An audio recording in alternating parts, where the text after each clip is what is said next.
Barbell Junction.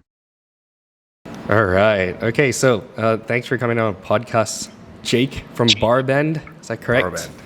Yes, barbend.com, yeah. All right. Yeah. So just to introduce us, this is Haris. So Haris is our powerlifting coach at Zealfit What's up? in Malaysia. We're all the way here. This is Asmir. Asmir owns us. I mean, Zealfit. I don't own them. I'm not a slave master or something like that. No. Yeah. All right. What episode is this? This is episode 13, right? 13? Yeah, all right. yeah. So episode 13. Awesome. Pretty special one. Yeah. Cool. Woo. All right. Okay, let's get right into it. So I think it'd be good for people here to sort of like know your background too, like how you started. Did you start with like writing for Barbend first, or did you like make Barbend?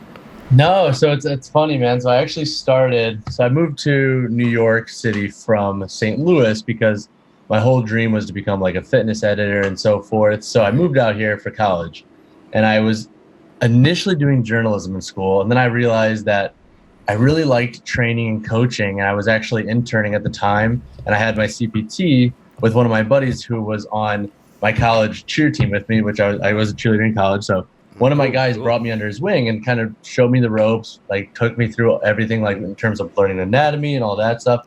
I really got into training. And at the time I was still a journalism major. My junior year, I was like, okay, well, like I can write decently well, but I would rather have a bachelor's and a master's in this field and then just keep practicing writing. So I did a whole 180, switched my bachelor's to exercise science. And then I was still coaching on the side. I was still writing. And then I ended up, doing that for 3 or 4 years. So I was coaching full time. I was out of school at the same time I was doing my master's. And while I was at the gym I was at, I actually started up their blog and started building out their content and so forth. And eventually got headhunted by Vitamin Shop Corporate and started being their content writer full time. And I kind of put coaching as a side hustle then, and kind of switched roles because I love coaching. But I also just like the 7 a.m. or 6 a.m. to like 7, 8 p.m. It was just a lot for me at the time because I was still doing my master's. I was still doing other things on the side. So I was like, okay, like I need to figure out my schedule. So I ended up making the switch, built out my website's blog, got headhunted by Vitamin Shop. Eventually through that, I ended up meeting the head editor and founder of Barbend, David, who then kind of brought me on after I asked to freelance for him. Wrote him a couple articles, liked what I wrote, interviewed, got that job, and that was back in October 2016. Wow. So I guess the long answer for a short question is started as a coach, worked with a bunch of athletes, specifically like hockey, lacrosse, and Gen Pop. Okay. And then I switched mindsets to be more of the writer and editor that I set out to originally leave St. Louis to do. Yep. And now coaching is more of a side hustle and more of something that I pursue because I'm passionate about it and it keeps me sharp. Yep. But not something I do full time.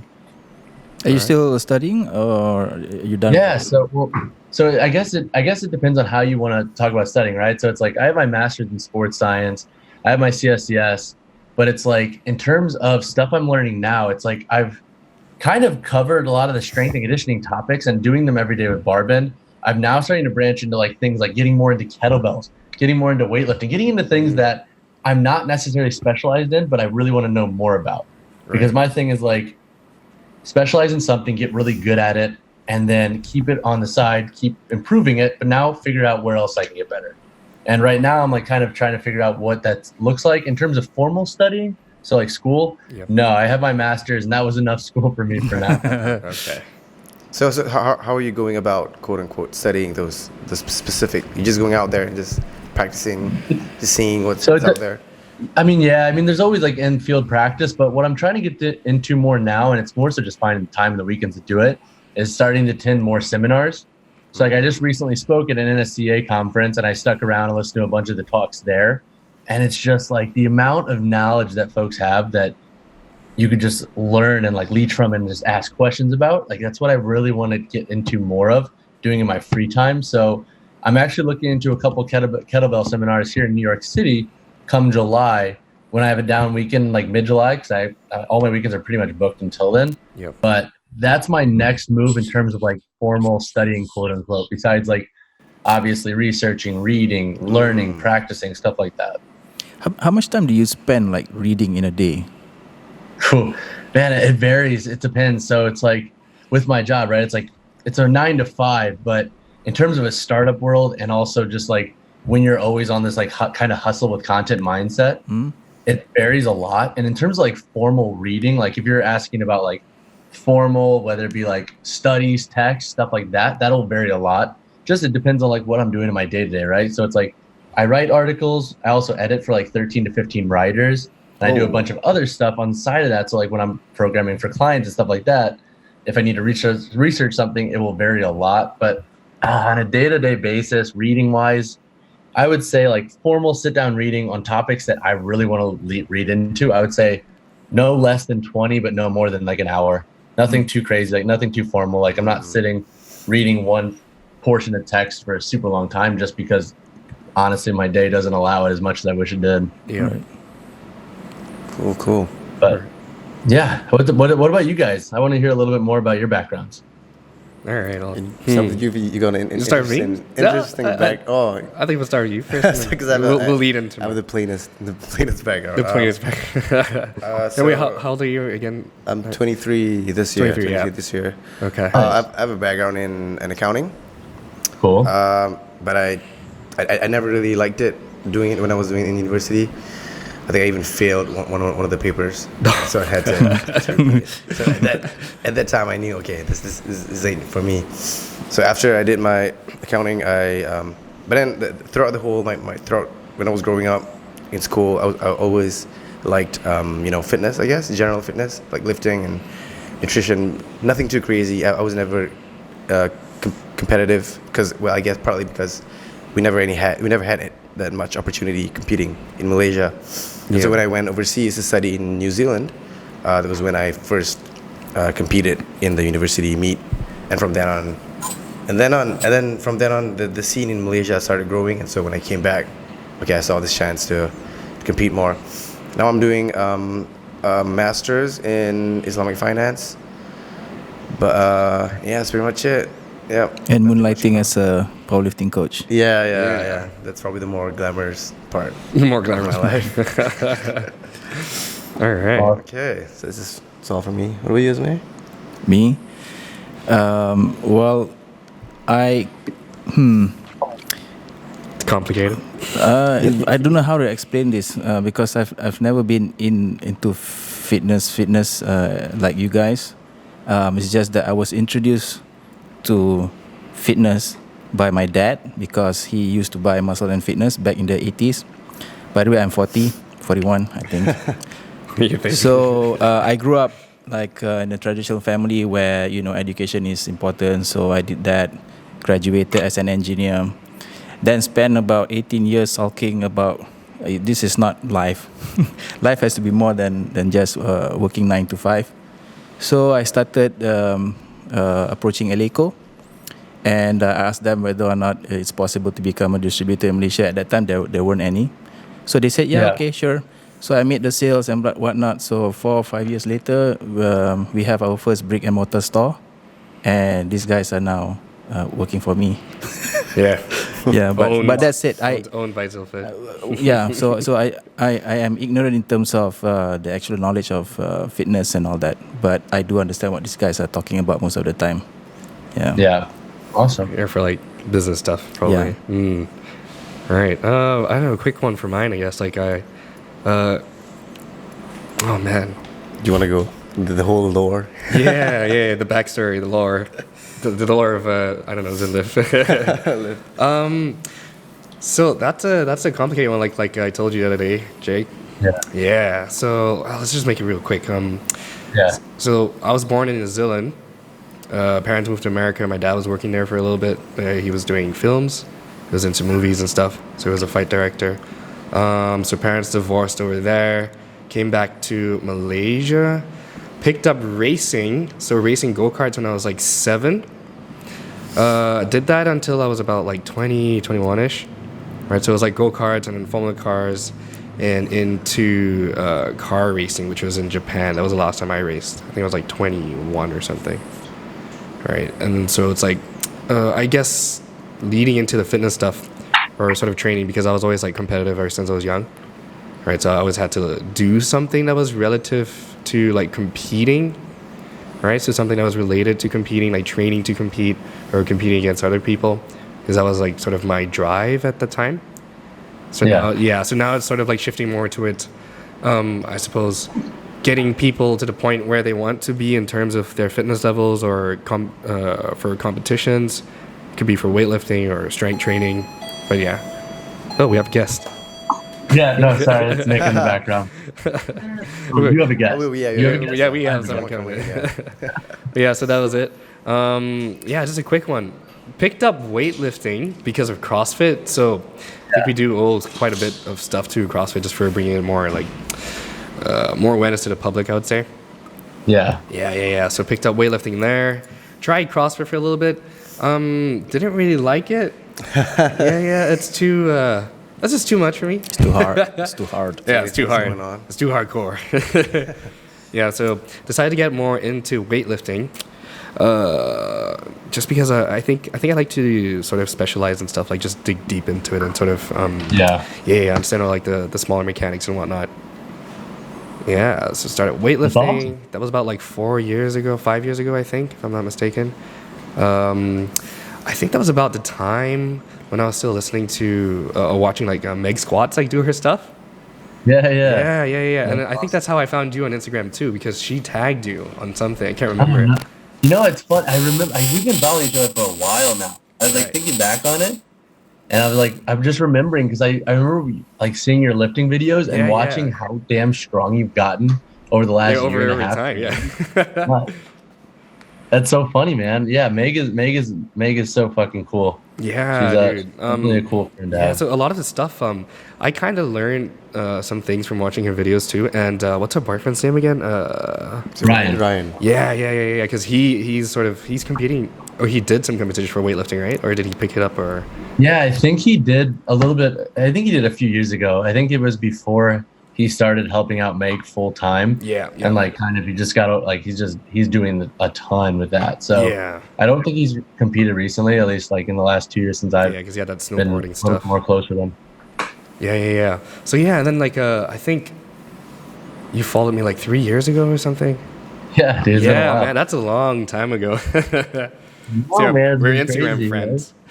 Oh, I didn't know you guys were friends. Yeah. Okay. Yeah, we actually like sort of knew each other. Is this through Instagram? Ah, okay. Yeah. Okay. Yeah, we spoke for the first time like last week. Yeah. It's meant to be, I guess. Right. There's Yeah. degree connections through Instagram always. Yep. That's how it always. So, yeah, that's I've met kinda so long many story. cool people just through like Instagram, and it's funny, right? Because you meet some athletes and some coaches who are like a little bit more well known, and you know them by their like Instagram Instagram, handle. yeah. which is Yeah, I so know this bizarre. guy. It's like, I know you as like so and so, not as actually like who you are as a person. Yeah, that's So it's true. like, Like it's everybody so I interesting. speak to, I just say their Instagram like handle. Hey, you're this handle. Right? Hey, you're Oh, Jake man. Boly.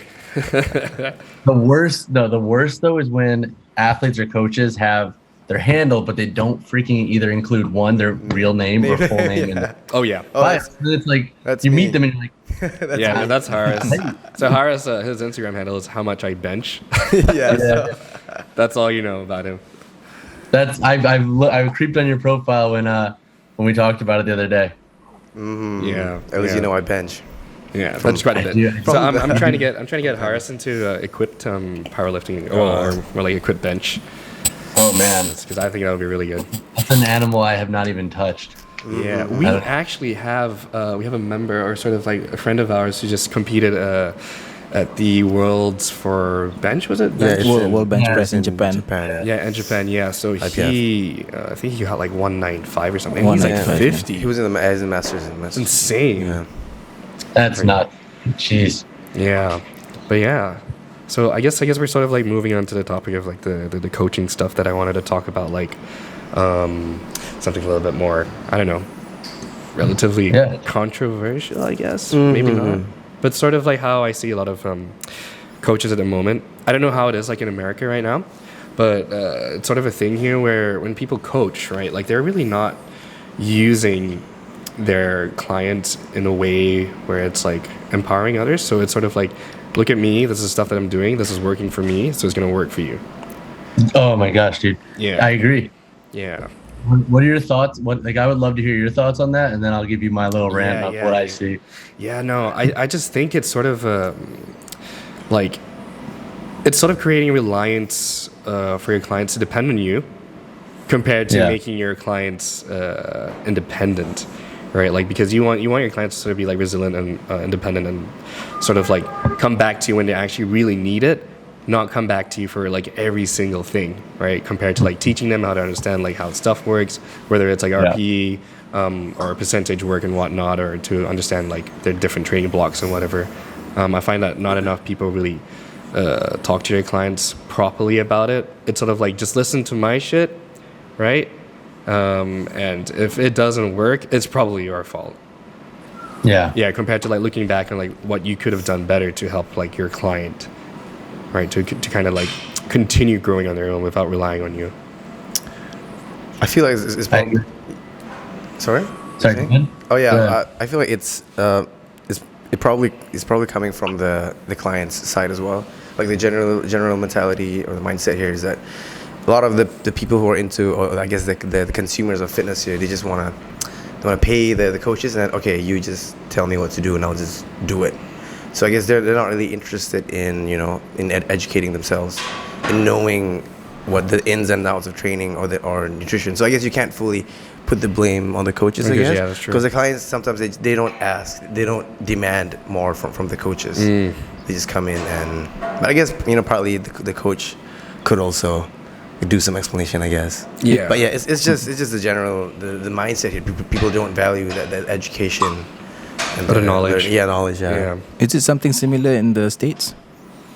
Yeah. So I think it's interesting. I agree with both your guys' points, right? It's like you have those coaches out there that kind of like, I don't want to say prey on the client's mindset of feeling like they need them, but I think they definitely exploit it, especially with the growth of social media and stuff. I think that has kind of perpetuated this idea of like more is more, and that's not always the case. And I think that feeds into both of what you guys said, right? So it's like you have the coaches who are upfront about their clients and they try their best to be like, look, like, and then I do this similar with my clients. Like when I bring them on, I'm like, look, like I don't want to be working with you in like 3 or 4 months. Like I want to teach you enough to where you feel comfortable and confident going on your own. And if you ever have like a question here and there, or if you need like mechanics fix, like shoot me a message and let's talk and we'll figure it out. Like I don't want you to keep paying me. And I think that it's tough too for coaches who are coaching full time because that is their livelihood and that's how they get paid. So yeah, that's true. I think it's a tough line to walk, but I don't think there's a good balance that a lot of people like to have, right? It's like I feel like it's either one or the other.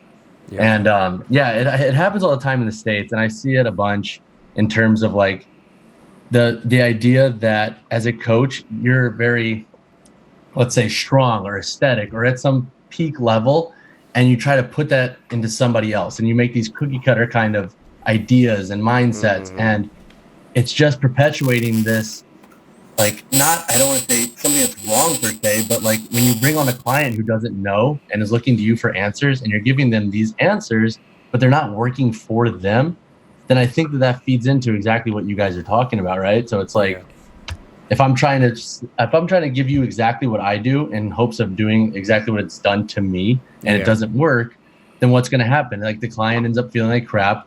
The coach either is like, oh yeah, you're like, this isn't like, I don't know what's going on or why you're not responding to it this way, or they're just kind of ignorant about it. So I think it's definitely prevalent in the States just as much as you guys talked about it. Sorry for the ramble there. That's fine. No, I think, actually that's probably true. Especially with just the way like social media is, like it's so easy to just put stuff out there and just get people jumping onto it. Which is like another thing too. I don't know, maybe this is sort of like a business thing, really, like a business perspective on it. Like you want people to rely on you so they keep coming back and you take as much money as you can, right? Yeah, because I guess that was what Jake was talking about, being a coach. Like if you're a good coach, you want to teach them to do the things. Yeah, that's right. But at the same time, you want to keep your getting money. Yeah, you want them to keep coming back. So is that kind of, so what's like the norm? That do people coach full time, or is it mostly a side hustle for coaching? I think it's more of so like people you see in the fitness industry here, I think coaching is more their full time. And I think that obviously, yeah, in that case, it's like you want people to come back, you want to make them happy. But I think for like people who have it as a side hustle and like who have their consistent clients, I think like with that sense, like I have my consistent handful of clients that I love working with, and we have very long-term goals. But my clients who just kind of want short-term goals or short-term like training blocks and just kind of like clean up a couple areas of their lifts, or whether it be like just kind of nailing down like a really good hypertrophy block. Like in those cases, I am like, hey, look, like, let's get this done. I'm going to teach you what you need to know, and I'm going to like try to give you as much as I can so you can do this on your own. Right. So I think it just depends on kind of what your kind of take is in the industry. If you're a full-time coach, obviously you want people to come back, and I think that has to do with more long-term goals. So when I say like I don't want people to come back because I want to teach them on their own, like that's not to say that I don't have like long-term clients. Right. These are just clients that have not expressed that they want like long-term goals, right? So it's like okay. I think it's striking that balance up front and kind of having that conversation and not building up expectations that can't be met, especially if you're not willing to individualize and kind of hear out the client and work with their lifestyle and understand everything that goes into training for them. Yeah, that's true. Have you ever had a client who came from another coach and came to you and for some reason? Yeah, I've had a couple clients like that, but the thing is with my training right now, it's like I have two rules. Number one is I don't bring on beginners who are truly at the beginning level just because I don't have time to cater to them. I don't think it's fair to them. I always recommend and always like kind of refer people to somebody else who's a little bit more of a coach for full time because they're going to need energy. And then I also don't work with folks who are highly like invested into one strength sport, right? So it's like I don't try to pretend I can coach weightlifters. I don't try to pretend I can coach other powerlifters because one, I don't think I'm practiced enough in my trade to do so and to give enough energy and time to them. But I will have clients here and there come to me from just other Gen Pop trainers who I've had a couple clients who have said like, my trainer isn't willing to like kind of meet me halfway and like help me out with some stuff in terms of like, I really like doing this exercise, but he will never program it. And I don't believe in that per se. So I'll bring them on and it's striking that balance between doing what they need and kind of assessing and realizing what they need, but also then giving them things that they want to do that make them happy. Because at the end of the day, it's like, you got to meet them in the middle. Otherwise it's like, how are you going to keep them motivated? Especially if somebody isn't inherently in love with the gym. Right. But every once in a while I'll get clients from other coaches, and it's not necessarily like they're bad coaches by any sense. It's just usually a lack of understanding, and I think that kind of all circles back to that first conversation, right? Of like what long-term goals are, what expectations are, and stuff like that. So how much is an average that a coach, a full-time coach, earns in the States? Like man, that is a loaded question. I think it depends, and it really depends on if you have a brick and mortar. It depends on if you're online. I have trainer friends who make like anywhere from, I want to say like 80 to 110, and then I have trainers on the lower who are making like 40 to 60. It varies so much, and it really comes down to do you do your own thing? Do you work under a gym's roof where you have to pay fees? Do you coach classes? Do you have clients at a gym that you're consistent at, but you don't have that much overhead with? So it really varies a lot here. But I guess what I was leading to is that they earn enough so that money is not an issue. I mean, depending on where, if you're staying in New York City, then probably 40,000 a year is not going to cut it. No, yeah, right. You won't. That's not enough to live on, and that's a good point to make, because I know some coaches don't necessarily make as much, but they do it because they love it and they make it work and they make their lifestyle work. But for like somebody, who's living in New York City and they're making that much, like you can make it work, but it's not the best. I don't think it's the best case in terms of like living a lifestyle that you probably want, you know? Yeah. It varies a lot. Yeah, because we had a PT on a couple of weeks ago, and he was saying that a lot of the coaches in the commercial gyms, they are driven by the financial reward because they get commission for the clients that they train. So that creates an environment where coaching is not the top priority, but making the money is. Selling. Selling. Yeah. Salesman. Yeah. I think that's a great point that he made, and I think that's definitely prevalent in some of the bigger box gyms. Like when I've actually worked in like a recreational gym, quote unquote, and it's kind of like you're all sharks, right? It's like you guys are preying on the folks who are just the members there, and everybody's trying to get the most possible because it's going to end up being the biggest paycheck. And I think a lot of coaches, when they're starting out, they don't mean to go into that route with that kind of mindset and environment, but they just don't know better, right? And it's a good first job. Usually commercial gyms will hire more, like I'd say, newer fitness professionals, and it seems like the right way to be. So it's like, I think once coaches realize that, I think those settings, and this isn't always the case, but I think that like some of the commercial gyms that have those settings, until a coach realizes that usually they're not putting coaching first, then they're kind of like stuck in that kind of financial bound commitment to coaching, right? So like you just talked about. Yeah. So is that why you're doing coaching kind of on the side, because you don't want to be bounded by that financial? That's always my rationale, right? Like people always ask, they're like, oh, like, well, why don't you train like at a box gym and pay? Like it's because at the same time, it's like I don't want to have to pay an overhead. Two, I like to make my own hours. I like to have my own kind of rules and jurisdictions in terms of like what I'm allowed to do, what I'm allowed to like do in terms of like lifts and stuff like that. So yeah, that's why I keep it all as a side hustle. Plus it keeps me sharp. That's really the reason I coach still, is because besides out of the love of it, it helps me with my writing. It's like I need to practice something hands-on like that in order to stay sharp with writing. It's like I don't want to be a fitness writer and not understand and be part of the industry, or not coaching. Like I can write a coaching article and I'm not coaching. Like that to me is that's, I don't know. It's like, it's kind of like it's false that way. So that's why I keep coaching. I'm curious though, how do you get topics for whatever that you're gonna write? I mean, are there really a lot of stuff that you can write about? I mean, where do you get your ideas? That's $1 million question, man. So it's like in 2.5 years, I've written over 1,300 articles. 1,300? So that ranges from news to like different training topics to other things. But in terms of like topics now, so it's like I've written about a lot of like the bigger topics in the fitness world. So now what I'm doing is I'm trying to go back to those old articles and I read them over, right? And I look at them and I'm like, because the guy I was in 2016 coaching is not the guy I am now. I've learned a lot more. I understand a lot more. And I've heard a lot of different personalities on different topics. So what I've been doing, and this has been one of my like projects recently at Barbend, is going through old articles and updating them. So like going through like, let's say a low bar and high bar article and kind of shifting the mindset that I had when I first wrote it to kind of accommodate with the mindset that a lot of coaches kind of teach now, is that those squats aren't really that different. We need to stop thinking about them being such a different movement if you're just looking for certain adaptations. So stuff like that, I'll go back and update. But in terms of coming up with new topics, something that kind of helps me is I think about a movement that I'm having trouble with in the current moment, or that I'm like just really loving on, and it's like I'm giving a lot of thought to.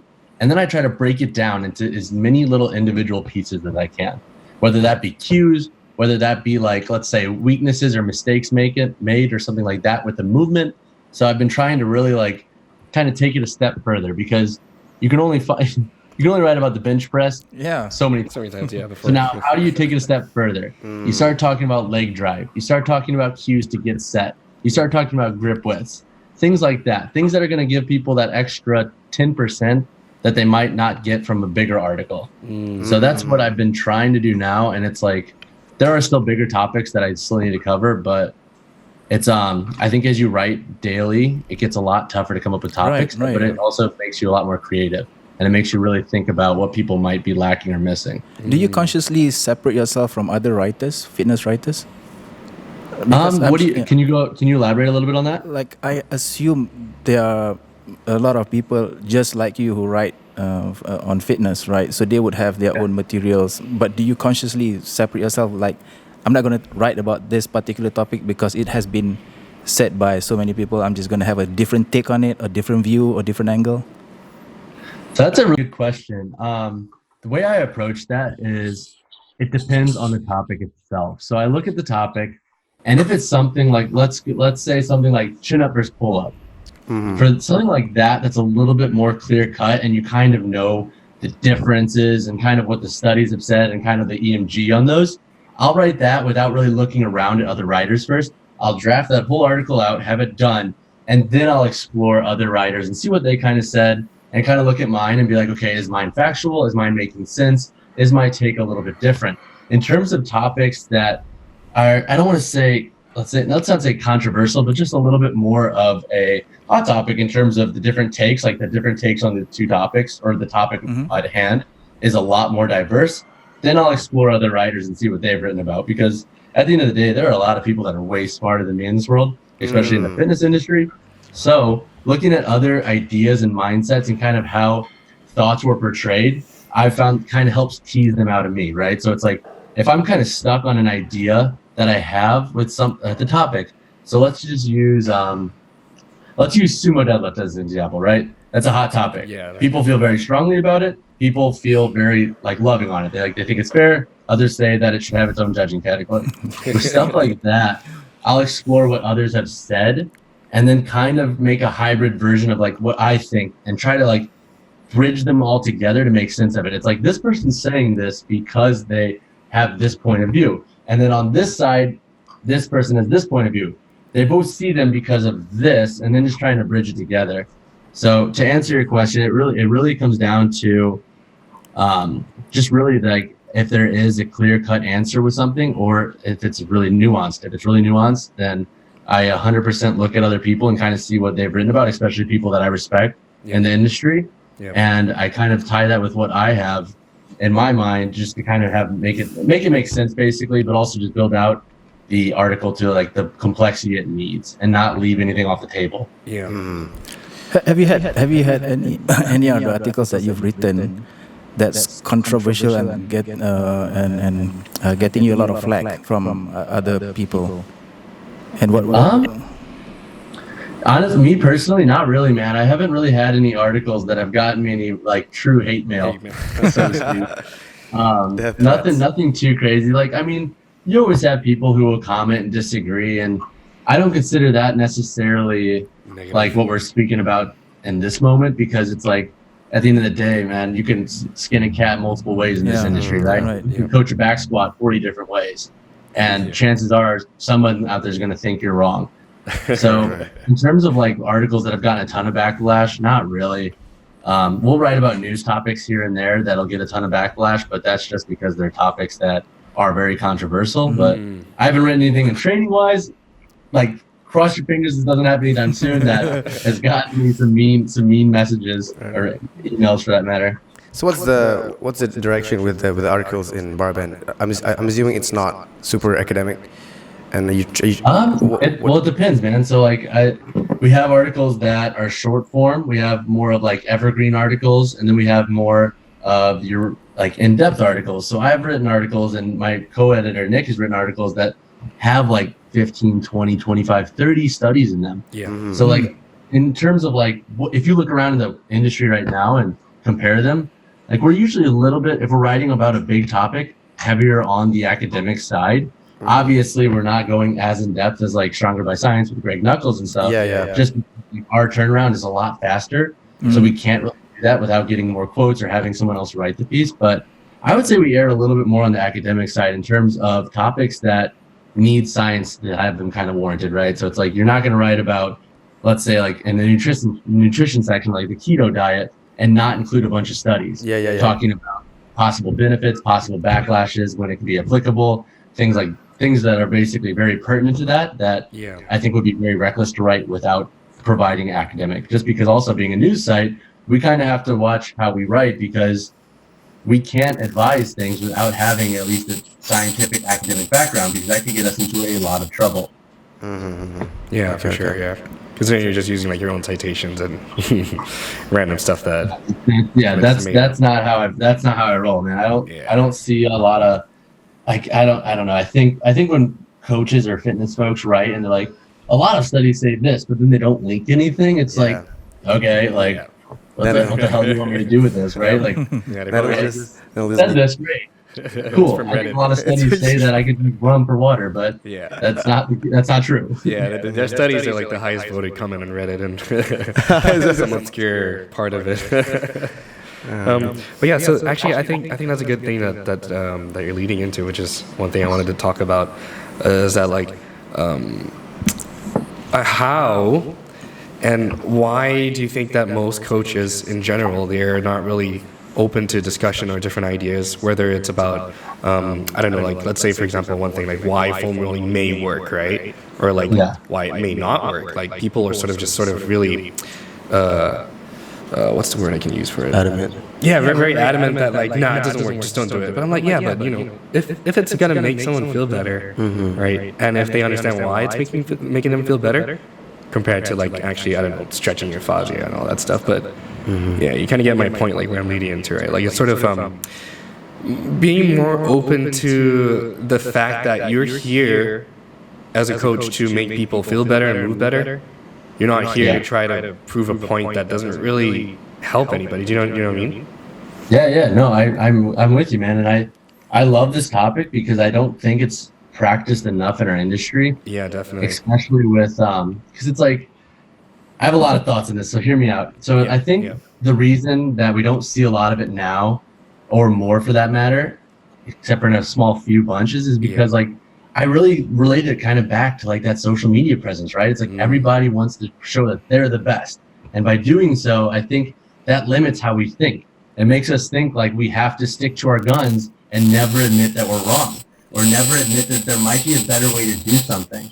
Yeah. So I think in terms of like coaching and stuff like that, I think it's usually the newer coaches that don't realize that at first. I think it's like once you realize, and once you get to that level that you realize how much you don't know, that's when you start really trying to like, that's when I think you really start learning. That's when you really start to get an idea that like, damn, like I was not correct when coaching that way.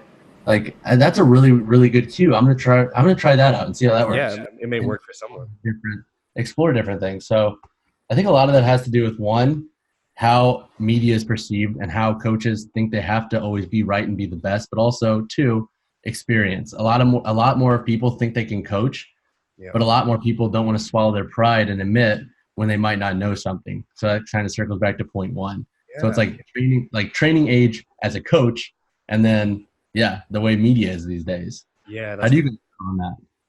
Yeah, I find like I don't know why. Well, I guess it's it's sort of like an ego thing as well. Like it's so hard for a lot of people to just say like, oh, I don't know. That's completely fine. Like people, I guess you're right. It's a social media thing. Like you're always supposed to be seen as a person that knows everything, and maybe that puts a pressure on you to feel like, if you say I don't know, then people are gonna stop listening to you. But probably not. Probably more people will probably listen to you once you figure it out. Yeah, because you admit it to like not knowing it, and that's a good thing. I mean, with the scene here, I don't know if it's ill intended. You know, if people purposely wanna keep, you know, are not open to learning, but I think there might be coaches who are genuinely, you know, like ignorant, and they just think that one thing is the truth, and so they preach only that. So I guess we can't really blame those guys. I don't know. Have you ever come across people who, Faye, have you ever come across personally people who, you know, like who just are like they just want to be ignorant to the truth, or are they just? Yes, actually. You have. Okay. I have, yeah. Funny story. I don't know. My ex-coach was like that. Okay. Oh, okay. Right. Yeah. I don't know if he's gonna watch this. But yeah. Yeah. But I guess with weightlifting, it's a bit more nuanced, right? Like even if you tell him. Actually, to a certain degree. Like I used to sort of have that mindset too, obviously, because he was my coach. Like I'm like, yeah, no, you got to do it this way and this way. That's it, right? Not taking into account that like we as like human beings, right? We're really complex, right? There are a lot of different factors to why we move a certain way, right? There's a psychological side to it. There's our beliefs to it, right? It's just like how I sort of like how we approach pain as well, like how we feel pain. Right? It really depends on our experiences with it before and our upbringing, right? So there's a whole bunch of stuff to it that I feel a lot of coaches don't really take into account when they start coaching somebody, right? Like they sort of treat people, I guess like physios do this as well, right? Like majority of them, like they treat people as like a machine, right? You got to fix this part to get this part to work, right? Without really looking into the mental side of it, which plays a really big role, right? And just kind of like brushing off stuff that they think it's not important because it's like, yeah, just, I don't know, suck it up and try to do it. Yeah. Jake, I have a question. What do you think is the minimum that a coach has to have in terms of their education or certification? What's your opinion on that? So it's a good question. I actually just had a really good question. I had a really good talk with my girlfriend about this because it's like on paper you should have a CPT or at least like a CSCS or something that shows that you have been certified in something. But it's funny, like I have a lot of really, really knowledgeable training friends who know so much more than the guy Joe Schmo at the commercial gym who has their CPT. So in terms of like minimum stuff, I think it really depends on how you want to run your business and how you want to communicate with clients. Because I mean, if you have insurance, if you have training insurance, and you don't have certs, and you kind of run your own kind of business, like that's on. Like I guess it's kind of just on you to like kind of disclose everything, but stuff like that. But I don't think there's really a bare minimum because it's like you see all these really great coaches who don't necessarily have that formal education or those super formal certs. But then you see like schmoes who do have that and they don't know a damn thing because they don't apply themselves or learn extra outside of what they've been hand and spoon fed. So I don't think there's really a one size fits all answer to that question. I think the real question should be directed at like not so much like what's the bare minimum a coach should have. I think it's just more so an understanding of kind of the complexity of coaching from the start and just realizing that. That's a tough question to answer. Yeah, because where I'm coming from is that, at least from my understanding here in Malaysia, what's being practiced is that a lot of these coaches in the commercial gyms don't necessarily have any sports science background or of that nature. They probably have an accounting degree. and then they This is directed at Harris? no, I'm just giving an example. I'm just joking. Either they pick it up the knowledge themselves, or they attend a training course which is like probably a week on personal training, and then they go off and pursue that. So so I was wondering whether that is sufficient. I know you can along the way learn and pick up things, but I'm just thinking about, is there a bare minimum that a coach should have at least for starting? Yeah, and we do have that here where it's like you have folks in commercial gyms who have their certs, but they don't have a background in that. In terms of bare minimum, I really think it depends on how your experience and your understanding matches up with the client you're trying to bring on. So I don't think a brand new coach should bring on somebody who has a very specific ask or a very specific goal. They should not bring on the power lifters, the athletes who are trying to achieve something.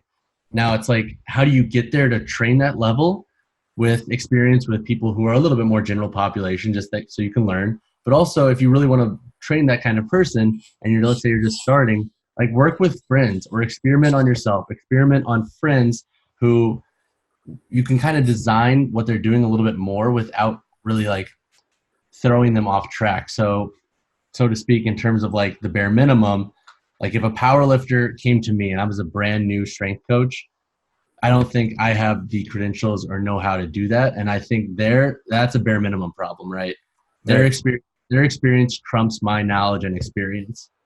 So I guess that answers the question in my mind. Like in my opinion, is what's the bare minimum? I think if your experience and understanding and kind of you just know how to coach and get an athlete to a level that they're asking you to get them to is not sufficient or past what they have, then I think that's a bare minimum. Have you had someone who came to you like a powerlifter or weightlifter come to you for coaching? And what would you do? What would you tell them? I refer them, man. I always refer people who are in sports and need a lot of attention and need a lot of very precise and careful programming. I refer them to friends. I refer them to my friends who do that full time and can give them the full attention. I'm straight up and I'm like, hey, I can't give you the attention that you need to get to where you want to be. So I'm not going to waste your time. Here are like 3 great sources to go to. And if you want this, go for this person. If you want to save a little bit of money, go for this person. If you want a lot of hands-on, go for this person. So for yourself, what would you consider your specialty? Like what sort of people should look for you? So my kind of specialty, my bread and butter, and how I position it is, I'm looking for the, like, let's say like late teen to 40, 50-year-old man who has trained before but wants to get into a little bit better shape in terms of body composition. They want to get stronger. They want to move a little bit better. Those are usually my clients that I like to bring on, just because I know how to work with this client at this point. Like, I've worked with this kind of population now for 5, 6 years, and I've experimented and kind of learned the best ways in terms of different body compositions, different body fat levels, different training ages, stuff like that. That is my bread and butter client. I will bring on different clients here and there depending on kind of their training age and their experience and kind of how they voice what they want to me. But in terms of like my ideal client, that's right in my wheelhouse, is like the guy who wants to shave a little bit of body fat, get stronger, but the gym isn't necessarily their full life. These guys are not trying to be a power lifter. They're not trying to be a weightlifter. They're guys that want to go to the gym before they go to work. They want to learn how to eat a little bit better. They want to load their body and move in a way that's not going to hurt them. They're not going to just go spin their wheels doing a different squat program, different bench program every time they go. Right. Just to sidetrack, just now you mentioned about training insurance. What is that? Oh man. So that's a great question. I mean, in the US, training, like usually personal trainers who run their own business and stuff, if your business isn't obviously insured like through an LLC or something, you'll have like personal training insurance, which quote unquote is like kind of an insurance that's meant to cover coaches who might get sued under like someone else's roof coaching. So like a lot of independent trainers who coach under different gyms and just kind of rent floor space, they're usually required to have personal training insurance, just because that way that liability doesn't fall back on the gym. Now, in terms of the legitness and stuff of those in the US, I think that's a little bit that's a bigger talk than we have time for. Basically, they're intended to kind of cover your ass in terms of working under other gyms and paying floor space, or kind of working on your own and any kind of issue in terms of liability. But overall, there's no regulation on personal trainers or coaches in the US. Or is it really enforced? What do you mean? So in regulations, what do you mean? Like again, you probably need a certain background, certain certificates before you. Not really. Like it's kind of scary at times, but no, not really. Like you can have some Instagram coach athletes with no certs, no insurance, nothing. I think that's very reckless. And I don't think that's very smart, especially in terms of building a personal business that could be completely dropped in a lawsuit. But there's not really any regulations with that. The regulations kick in when you want to work with different people, or you want to work under a gym, or you want to have like an LLC and you don't want to lose it getting sued. Getting back to your forte, you mentioned nutrition as well. Is that something you also provide on top of your programming? Yes and no. So since I'm not a dietitian, and in different states, there are different regulations with how much you can do and how much you can say. So in terms of diet, usually I'll have clients just kind of give me their macros and tell me what they're eating and stuff like that. And then I'll just kind of suggest things based on that. Since I can't tell people what to do because I'm not a dietitian, I make suggestions, right? So it's like, hey, I ate a snack after lunch and it consisted of this. And it's like, okay, like you probably shouldn't eat a carb and sugar heavy meal right after you ate lunch at work while you're sitting. So like, let's try to eat this, or like try to go for a meal that contains this kind of macro spread, especially since we're working towards this quote unquote body fat goal or whatever the goal might be. So I'll make suggestions based off of best practices, because I know a bit about nutrition, obviously, and I'm pretty well versed in it, but I also don't have I'm not a dietitian. I don't have my registered, I'm not a registered dietitian for that matter. So I can't prescribe things to do, but I suggest here and there for people that I really like working with, I've worked with for a while, and kind of trust in terms of how they're going about their day and if they're actually listening to it. So for a dietitian, you need a license, or you need to be registered to dispense advice and. It depends. So you guys are asking a lot of tough questions for how late it is. That's just us, man.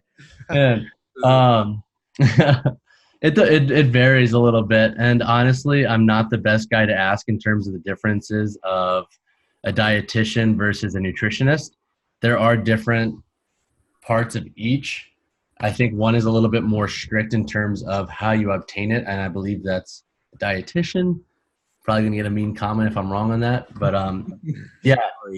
With nutrition, it's a little bit more strict in terms of just making it legit. But everybody kind of, I haven't met a lot of coaches that don't give a little bit of nutrition recommendations, right? Because a lot of coaches understand how to break down macros, how to kind of displace meals to kind of benefit athletes or general pop best in terms of just kind of keeping extra calories at bay, excessive sugar, stuff like that.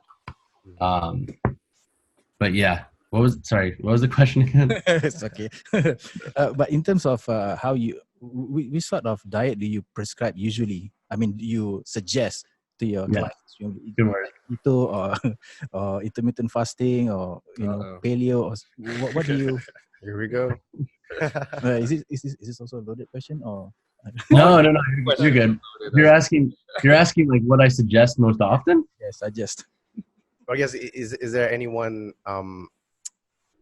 any idea, or I guess any concept that you subscribe to, like just strictly, or is it just a set of principles or something like that? You know? Yeah. So I have like my principles in terms of like macro goals for different people for different goals. So like if somebody's goal is to lose body fat, I'll have like an idea in terms of the macros I would like them to achieve. In terms of diets that I suggest more often, it depends. It really depends on their lifestyles, right? So I have a couple clients who like to go out and party at night and like they party like 3 or 4 times a week. So what we kind of do is we structure their diet kind of around those, right? So it's not so much like an intermittent fasting or some other diet. It's more so like a damage control diet. So it's like it varies a little bit. But then I also have clients who like to do like more of a fasting approach. So we'll kind of structure intermittent fasting and break their macros down in there. And then I'll suggest like, hey, since this is a workout day, let's try to get this many macros before the workout, this many after, and let's fill the rest of the hours with these macro spreads, stuff like that. Yeah. So in terms of one diet that I lean to, it really just kind of varies on lifestyle. It comes back to that topic of like, depends. Yeah, it really comes down to what somebody's goals are. Because if a guy I know I'm training wants to go out and party and just fuck their body up 3 times a week, I'm not going to stop them. I'm going to help play damage control, right? It's like I'm not going to be able to tell somebody not to do that. Like if a 25-year-old guy wants to party, he's going to party. Yeah. So it's not so much telling them not to. It's meeting them halfway and structuring their diet and their exercise to conform to that. So it's not putting heavier lift days on days I know they're partying. It's not giving them a ton of carbs on the days I know they're going to go out and drink a ton of beers, stuff like that. So why I'm getting the impression that you're putting a lot of emphasis on the exact macro breakdown. Why you do that instead of just, hey, this is the amount of calories that you can eat. Try to hit this much protein, and then the remaining, you can have it however mix of carbs and fats you want. That too. It kind of varies a little bit. I lean a little bit more heavy towards looking at your macros and just kind of being mindful of calories. Like you can't have one or the other, in my opinion. You need to be mindful of both, especially if you are working towards a specific goal. But in terms of breaking them down into a hierarchy, I like to look at macros first, just because they are a little bit easier to manipulate, especially in terms of like suggesting meals at certain times and kind of playing that damage control card. Because when you're playing damage control, calories are going to be freaking hard to judge, especially if somebody's drinking a lot. Or like, let's say like going out with friends for dinners, for like work dinners, stuff like that. So in my opinion, like macros are just a little bit easier to configure and work with that are going to get us that caloric goal, right? So it's like, if I'm working with somebody who wants to lose body fat and they want to eat in a deficit, then it's like, okay, I'm going out tonight. I have a dinner with my client. All right, so instead of telling you to eat this many calories earlier in the day, I'm going to recommend going for this many, like let's say grams of protein. I want you to keep this amount of grams of fat at bay. I want you to kind of try to limit your carb intake if you know you're going to be drinking a lot or eating a lot there. So it's a little bit easier. And in my opinion, from my experience with clients or people who we are kind of working around their lifestyle with, it's just a little bit easier for them too to not stress. Because I think calories can be very quickly taken into a very stressful situation, especially if the goal is body fat and somebody knows they're not doing the best things at all times to get that. Mm-hmm. So kind of tending to macros and teaching strategic ways to eat, in my opinion, is a little bit easier on the mindset and kind of still progressing goals, maybe not as quick as they want, but also just kind of giving them what they need too. So I hope that answered the question. Yeah, I think it was more like, does it really matter how many carbs or how many fats you get, the proportion, since they're not really athletes? So in that sense, yeah. Yeah, with that, and I can't really, I don't have a one size fits all answer there, man. That's a big question. It really, yeah, it all comes back to that topic of it really kind of depends on It depends. your body fat level, stuff like that. Cool. All right, I got one last. That wasn't a very fun answer for you guys. I'm sorry. That was good. Okay, so I got one last thing before like we wrap it up because it's kind of late there now. Yeah, I think we should start earlier next time. Yeah, I agree with that. Or later for us, so it's earlier morning for you. All right, so last thing. I think we can kind of use this as our controversial topic, right? Like, so. Ooh, I love it. I love where this is going. Yeah, let's finish up with this. So something a little bit more interesting. Why do people?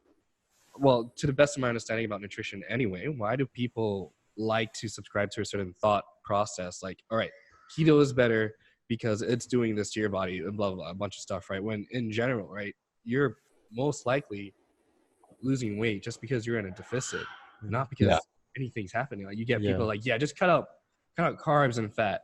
I'm like, yeah, okay, what are you doing when you're cutting out carbs and fat, right? Like you're reducing your calories. Yeah. So why are you like trying to talk around it like when your energy intake is just less, so that's why you're losing weight. Yeah, so why do people I suppose this is sort of like another loaded question, but why do you think people believe it that way? Do you want me to share my thoughts? Do you guys want to talk on it? I think yes. So like I said before, in Malaysia, I think people generally just don't understand how it works. So they subscribe to something which is easier, it's simpler, I guess. So they've done this before, and it works because it kind of forces adhering to it, right? Yeah, because when you do keto, you're cutting out the food that is normally consumed in Malaysia, which is rice and stuff like that. So you're cutting out like the majority of the diet, and of course going to lose weight. Yeah. So I guess I don't think it's because they have any ill intentions, or if they're like keto zealots, whatever, right?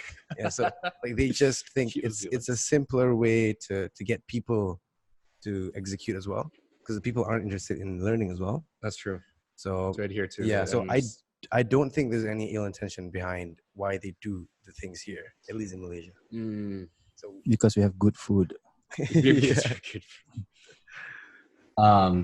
Yeah, I think. Just a quick one for you. Sorry, go again. So what'd you say? It's just a quick one, and then we'll wrap it up. No worries. I think that in the U.S. there is some of that, but I do think that there's also the opposing side. I think people subscribe to things here based off of hearsay, and like this person says this, and I follow them, and I like them, so I'm gonna go with this, and this is what's right.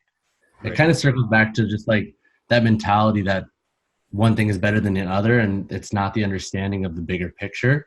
Yeah. But I completely agree with you that I think a lot of people stick to one thing over another just because it is a little bit easier at times, and there is a little bit of like ignorance is bliss there, right? So it's like, I don't want to know what else is going to work. Keto is working for me, so I'm going to stick with that. Like I'm going to keep doing that.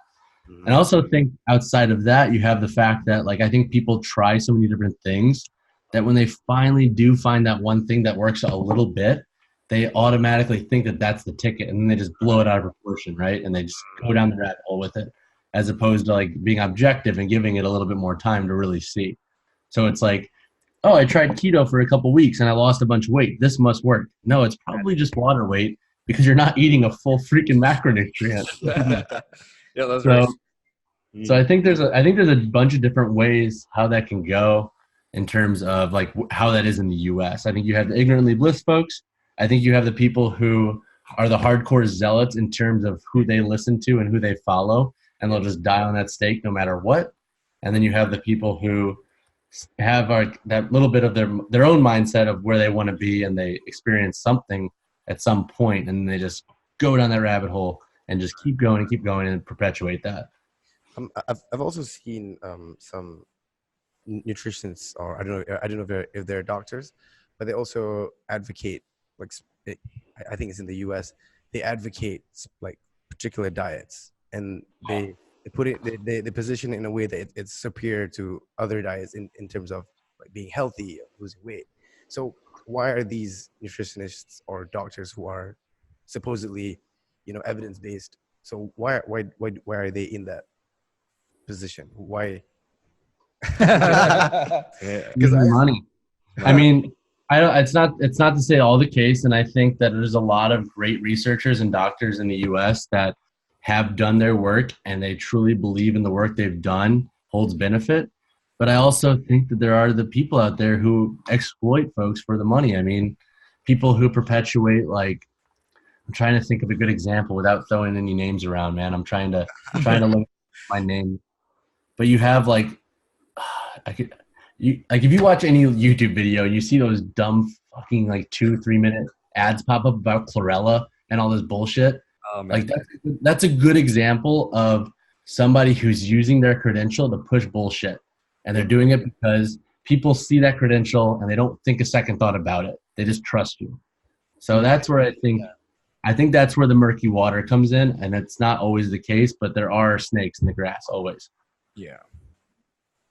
cool, Oh, cool. man. Interesting.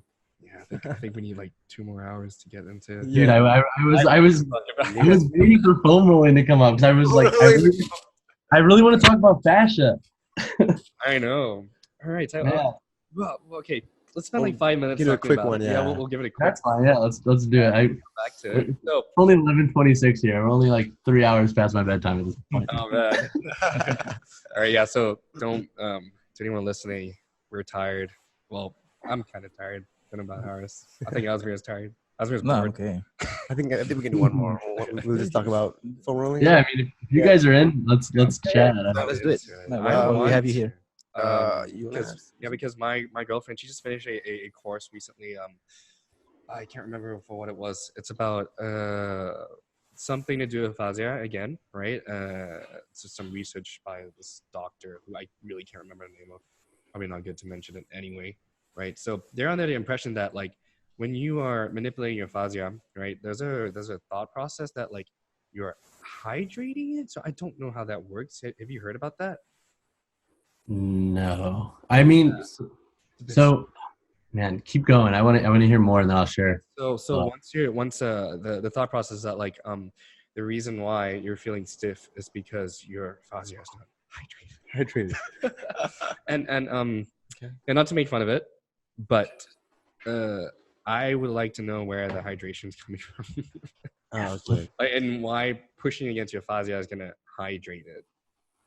Do foam rollers have liquid in them in Malaysia? No, I don't. Or maybe the one, I know of. maybe the one stored on the course. Maybe the ones they sell. Yeah, it's a new technology. I don't know. Okay, yeah, but I don't think that you can really have an answer for that.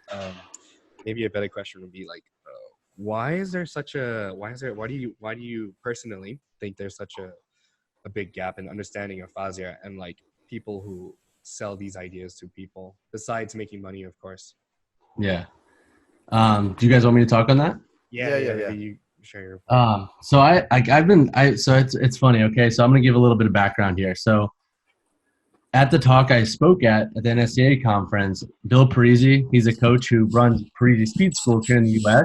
Yeah. Spent his hour talking about fascia, right, and like how important it is for creating fast and powerful athletes. And he brought up a lot of good, interesting studies. And it's like, as we listened to it, my girlfriend and I, we thought, and like it was very interesting. We always got to remember like the other side, like he is trying to push his own things, but it did get me thinking, like, why does fascia have such a controversy around it, and why don't we know more about it? We don't really know that much about this really complex organism in the body, and it pretty much covers every freaking muscle. It's insane to me. Yeah. So I've been like the past couple of weeks, I've been reading more and more into fascia and just kind of like everything that it does in the body, and it is fucking insane. Yeah. So I think you have people who see these things and they blow them out of proportions. And the thing is like the fascia in the body is extremely important, and it can honestly manipulate how we move based on multiple things. Like if you're stressed, for example, your fascia might get a little tighter, like stuff like that. Like there's a lot that we don't know.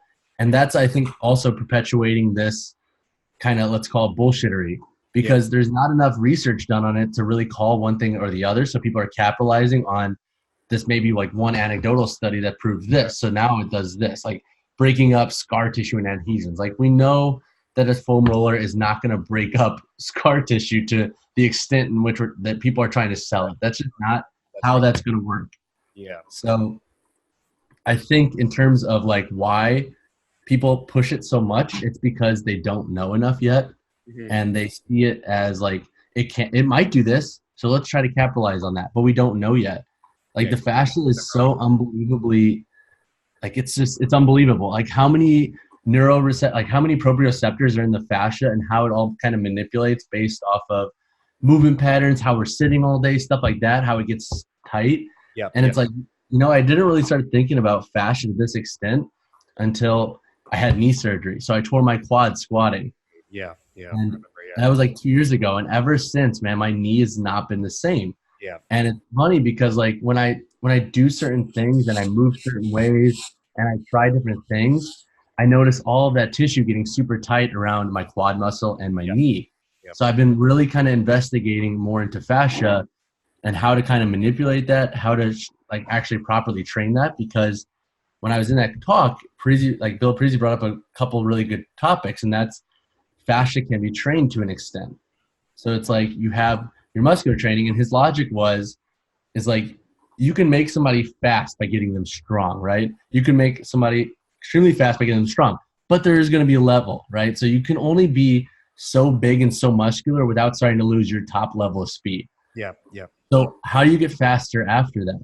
It's training things like outside of mechanics, obviously, and nailing down the very finite approaches to performance. It's training things like potentially fascia that has a very, very strong role in like stretch reflex and things like that would create that power, that snap in our joints, that kind of limits the energy, stores it, and acts almost as like a snap, like an elastic being. So so like an external what would you call it? Like maybe an external like tendon, probably. Like it's sort of like an outer layer of a tendon, right? Acts like in a similar way because it's still storing energy. And that's like, it's cool. I've been like, the more I read into it, it's just like, I'm just blown away at how important this is. And we're just now learning from it, like learning about it this in depth from the last decade alone. Like, how have we not known that this thing that has all these proprioceptors on our body and fibroblasts, we're just now kind of figuring out about. And it is it's very important for performance. And it's like, I think now it's like my gripe now is like, it's not that, it's like I think we've overcorrected a little bit, right? So there was all that, like we have the people who are like foam rollers are bullshit, they don't do anything, yada yada yada. But like research has shown that they do have some acute effects on mobility in the moment, right? And if that helps you get into a movement pattern and help you kind of grease the groove and kind of get you moving better before that lift, before your sport, I think it kind of makes sense to utilize that tool for that. Now, is that to say it'll work for everybody? Not necessarily, but again, the fascia is so damn complex in the body and how we all move is so differently. I think that we've overcorrected by demonizing the foam roller to now almost saying like foam rollers aren't useful when they kind of can be for a lot of folks. Just knowing how do they use them. So I don't think the battle should be on the fact that foam rollers are bad per se, like we've kind of spun this, but it's just making people understand the intent in which they're using them. It always comes down to intent, especially with different kind of like different kind of implements. Understand why you're using it, and then that will kind of ease the thought process and external opinions on why you're using it. Yeah, I agree, because I feel like the way it's like perpetrated, like a lot of the way a lot of people explain it, right? Like the way you would explain it would really dictate how a person would react to it or respond to it in the future, right? Because like if you explain it a certain way, you're going to make someone feel like, okay, like my body works like this, so I have to do this to sort of manipulate it to work better, when that's really not the case. And that's a really good point, man. And I love that idea and mindset there. I think that's a very strong point. And I think especially coaches with a lot of eyes on them at all times, I think they need to start being a little bit more careful with how they talk about some of this stuff, like some of these things. It's like you have people who, let's say, like back to that topic, like demonize the foam roller, and they're turning people off that actually could benefit with the use of it for certain scenarios. Yeah, exactly. Yeah, like I because think- this person has had an experience, and like because of the way social media works, right? Like all these people say like football is going to help you do this, and then now you're telling this guy like, no, you should stop that. That's horrible. And then the Yeah. guy gonna feel like fragile. Like, okay, what do I do now then? Yeah. I would rather Yeah. like put them into training. Like, yeah, you can foam roll, right? It's gonna make you feel better, probably. But the way it works is probably not how you think. But if it makes Yeah. you feel better, then that's fine. Like, I get you back to training as quick as possible. Yeah. And it's not always like, and I get the argument too, where it's like, oh, it's just a placebo.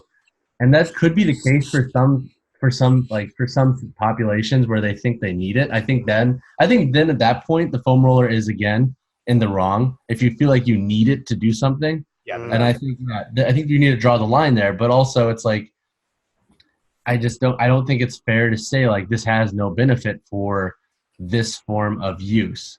Yeah. Like if I don't roll out like my quad before I lift, I get so tight that it's unbearable to squat. Like it's insane. It's like I've tested this over a year and a half now, and it's like I'm not trying to make my anecdotal case blanket for everybody. Obviously, like Yeah, of you course. can call it bullshit if you want, but it's just like you feel the difference, and once you start feeling it, then you can understand how it could be used for others in different scenarios and experimented with. Yeah. So I think, yeah, I don't know. It's like it's weird how the fitness industry works. It's like we like something, and then all of a sudden we don't like something, and then we overcorrect it, Yeah. and then there's like no middle ground, and that's where I think the foam roller needs to go back to, is just understanding the intent and what it's meant to do. But then again, I think that even goes back even further to the lack of understanding of fascia and really how much it has to do with the body and how we move and just our everyday well-being. Yeah. I have an ignorant question. Sure. Foam roller? No, when was this fascia discovered? It seems like it's recent. No, I mean, I think I don't know the exact date, but they've known about fascia for a long time. It's just more so one of those things where it's like we've never really spent a lot of time really exploring it because it's that weird connective tissue and that sheath that covers the muscles, and a lot of people just thought like, oh, this is just like it's just there. Like they don't even think a second thought about it. But then the moment people start really diving into it, they're like, wow, like there are a lot of proprioceptors in here and a lot of different fibroblasts that are playing hands and just exactly how much this tissue is moving, manipulating, and allowing the muscle to slide over one another, stuff like that. So it's not necessarily that we haven't known about it for a while. It's just the depth in which we've decided to explore it. Yeah. Does this have anything to do with CrossFit? Because from my personal point of view, I realized that people use foam rolling when CrossFit started booming. Is that correct? I don't think that's I don't necessarily think that's correct. I'm not too sure honestly when it really started because like in my previous life, like you see foam rollers way more prevalent in recreational gyms. Yeah. Where the goals are just like functional movement patterns, functional fitness, and just focused on those mindsets. So I don't know if it's necessarily CrossFit per se. I know CrossFit, I think, has definitely helped people get a better grasp of mobility, especially since they do have a lot of movements that require people to get in positions that wouldn't have been provoked otherwise. Yeah. Like doing like a deep wall ball, doing a snatch, things like that. Yeah. So I think in terms of mobility, I think CrossFit's helped people understand that topic better. But in terms of pure foam rolling, I can't relate that to exactly one thing. I would love to hear if you guys had any knowledge there, but I can't relate that to one exact sport or activity. I feel it might, a lot of it might have started with like Kelly Starr. You know Kelly Starr, right? Yeah. Yeah. Because so at the start when I was still doing bodybuilding, I had a really bad case of tennis elbow. It was hard. I couldn't even hold the steering wheel. I couldn't drive because it was so painful. So I somehow stumbled upon like trigger point therapy. And then from there it led me to Kelly Starrett. So I got his book. Supple leopard. Yeah, I didn't. Yep. But yeah, I got the supple leopard. It was okay. Not really what I wanted. And then from there, I sort of got a little bit into more in-depth looked into trigger point therapy with a trigger point therapy, I think handbook it was called or something. So it sort of breaks down the different points in your bodies and whatnot. I can't remember who wrote it, but it was a really old book, like from 19 something. Yeah. So I really feel like Kelly Starr was like sort of like pushed it to the front at that time. Yeah. Yeah. And then like which is good too. Like I don't really agree with a lot of the stuff that he says anymore. I used to back then. It's like, oh my god, that's amazing. I think Like, because he was throwing all this jargon. yeah, at throwing you, the and I was jargon like, around. I "Oh, didn't really man." understand, and I was like, yeah, that's so cool. All like the voodoo bands and Yeah, stuff. yeah. I bought his freaking- Distractions, band yeah. distractions. Oh yeah, whatever. yeah. And I bought his like the Nova ball and whatnot. But yeah, so I think Kelly Starr is the one that sort of like pushes into the mindset Yeah, a little yeah, bit yeah, more. yeah. And then you get guys like Greg coming out like, what the fuck are you talking about? But also it's like, you know, it's also fun and like cool to think about and on the topic of like modalities and implements with fascia. It's like, think about how many like, what's the right term? Like just different ancient remedies in terms of like making the body move correctly. People used to do like back in like way years ago, centuries ago. Yeah. Like, what is it like? Is it no? What's Chinese the right? Right. I'm trying to think of the right words here because I forget. But like, oh fuck. Treatments. Yeah, different like. Oh man, what are the? I'm starting to pass my bedtime. But All right, well then, yeah, like, it's weird because you have like all of these like ancient treatments that kind of rely on like kind of manipulating fascia and stuff like that and manipulating like lighter tissue. yeah. And they've been used for years, and it's only now we're starting to give it a second thought and really explore it. Yeah. Like, bro, scientist, old century medicine. We could speak an hour about that. I have an opinion about that too. I think. Oh man, I would love to hear your thoughts on that. Just in Asia in general, you are sort of brought up to listen to people and not really question stuff. And I think it's just because my girlfriend spoke about this too, like in yoga as well. Right? There's a lot more like scientific approach to yoga now coming up, happening in America at the moment. Like why it actually works about all the mumbo jumbo about like doing stuff and chakra and all that. It may be there, but I'm skeptical. Right? Yeah. Yeah, and I think it's good that all this stuff is sort of like reaching the Western side of stuff where people tend to question things more why it works and not just like blindly follow. So I think like the society has a pretty big role to play in that too. I would love to hear your thoughts on, do you think yoga is that beneficial? I think yoga itself, right, is a tool just like everything else. Depends on how you apply it. If you have a specific reason for it, then that's good. But if you're using it as a thing that sort of encompasses everything, like, no, yoga is the best thing to do. You shouldn't be doing this other stuff because it's going to hurt you. I'm like, yeah, there are plenty of yoga practices that can hurt you as well. Right? Like if you're applying it in the wrong way. It's like doing a small program. Nobody should do small off. But yeah, it's like doing a small off without understanding how to actually squat first. Yeah. Yeah, no, okay, that's cool. I was wondering what your thoughts were there. Yeah. I think You always there are some go to yoga with core movement patterns, and they just reinforce it. Oh man. So with that, like, I think it's the same thing, like how you sort of have people coaching a certain way to squat.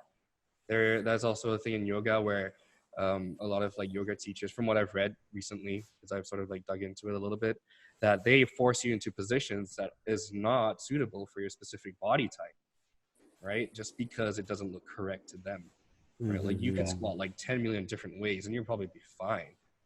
Yeah. But yeah, that's the same thing that's sort of happening in the yoga community now. There's this really good Instagram page that's bringing it up. I don't think I can mention them yet, but we may have them coming on, I hope. So yeah, I'll tell you about it later after and stuff is off. Sounds good. Yeah, I would love to pick your brain there on that more. I don't think Asmir or Haris has any opinion on yoga. Nah, I've never done yoga. Yeah, I don't know enough about it. Yeah, I don't have an opinion. bend that way. You know, I do actually. I do. what? Just the arch. Oh, just right. I misunderstood for a second. Yeah. Okay, I think we should probably end it there. It's a bit late. It's almost midnight over there. Yeah. Yeah. It's my eyes. I'm like, it's funny. I keep looking back at the screen. My eyes are just progressively getting. Yeah, that's. And I'm like, I feel like I'm talking, but at this point, like, Yeah. if it's on goal, man, I'm just shooting shots. Yeah, it's fine. That's fine. Yeah, we should probably do like another podcast later on. More of the juicy stuff that I wanted to get. Yeah, maybe more in-depth stuff. Yeah. Technicalities. Yeah, we'll probably do that in the next like, I don't know, 10 episodes or so. Yeah. Sounds good. Yeah, and I mean, obviously, once this goes live, I'm gonna go ahead and give it a shout on Barbend and kind of give it as much exposure as I can within my power. So hopefully, I'll bring some more eyes to the podcast itself, guys. Good, Yeah, sure.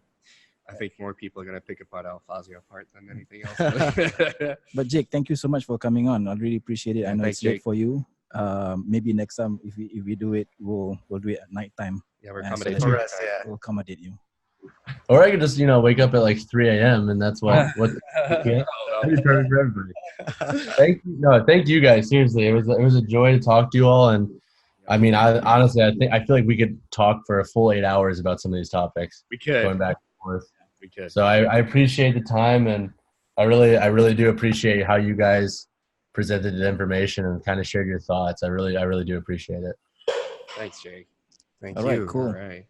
So just for the people here, I don't think like many people are that knowledgeable about Barbend. Yeah. Locally in Malaysia. Yeah. Like, so where can we like find you on Instagram? Like, do you want people to go to your personal page, or is it just directed to Barbend? So you could follow Barbend at Barbend on Instagram. You could find us online at barbend.com. If you're interested in my handle on Instagram is Jake_Boly, Boly. And then, from there, if anybody wants to connect further, we have email links and we have places to comment and whatnot. Yes, so you know where to put all your hate comments about our Exactly. Right. All right. All right, Jake. Thank you so much again. Really appreciate it. Thanks, Jake. See you guys. Right. All right, see you. Bye. Hi, if you're interested to be on the podcast, send an email to info@zealfit.com.my. Alternatively, you can just give me a call at 012-2000-361. We can talk about anything. If you want to promote your products, if you want to promote yourself, bring it on. See you on the show. Hey guys, thanks for watching the video. Don't forget to subscribe and turn the notifications on. If you like the video, hit the like button and leave a comment. We're also on Spotify, Instagram, and Facebook. The links are in the description. See you guys in the next episode.